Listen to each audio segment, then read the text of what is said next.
வணக்கம் மக்களே. இன்னைக்கு நான் ஒரு புத்தகத்தை பார்த்தேன். அந்த புத்தகத்தில் இருந்த வரி என்னை ரொம்ப யோசிக்க வச்சுச்சு. என்ன வரின்னு தானே பார்க்குறீங்க?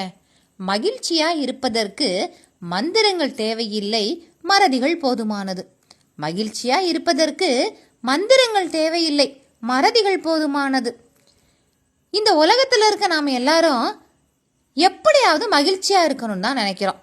மகிழ்ச்சியா இருக்கிறதுக்கு என்னெல்லாம் செய்ய முடியுமோ எல்லாமே செய்கிறோம். ஆனாலும் நம்ம மகிழ்ச்சியா இல்லை. ஏன் மகிழ்ச்சியா இல்லை? ஏன்னா நாம் எப்பயுமே மற்றவங்க நம்மளை பற்றி என்ன சொல்கிறாங்க அப்படிங்கிறத பற்றி தான் சிந்திச்சுக்கிட்டே இருக்கோம். நாம் நம்மளை பற்றி சிந்திக்கிறதே கிடையாது. நாம் நம்மளை பற்றி சிந்திக்க ஆரம்பித்தோம் அப்படின்னா தான் மற்றவங்கள பற்றி சிந்திக்கிறத நம்ம குறைச்சிக்கலாம். மற்றவங்க நம்மளை பற்றி எப்பயுமே என்ன சொல்லுவாங்க சொல்லுங்க? நம்மளை பற்றி தவறான வார்த்தைகளாக இருக்கலாம், தவறான விமர்சனங்களாக இருக்கலாம், இல்லது தவறான பார்வைகளாக கூட இருக்கலாம். அப்போ நாம் மகிழ்ச்சியாக இருக்கணும்னா என்ன பண்ணணும்? மற்றவங்க நம்மளை பற்றி என்ன சொல்கிறாங்க, என்ன பேசுகிறாங்கங்கிறத மறந்துட்டு நம்மளோட பாதையை நோக்கி பயணிக்க ஆரம்பிச்சிடணும். அப்போ தானே வெற்றி அடைய முடியும்.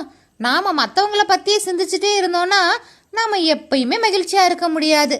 எனவே மகிழ்ச்சியாக இருக்கணுமா? சில பேரையும் சில பேரோட வார்த்தையும் மறந்துட்டு போயிட்டே இருங்க.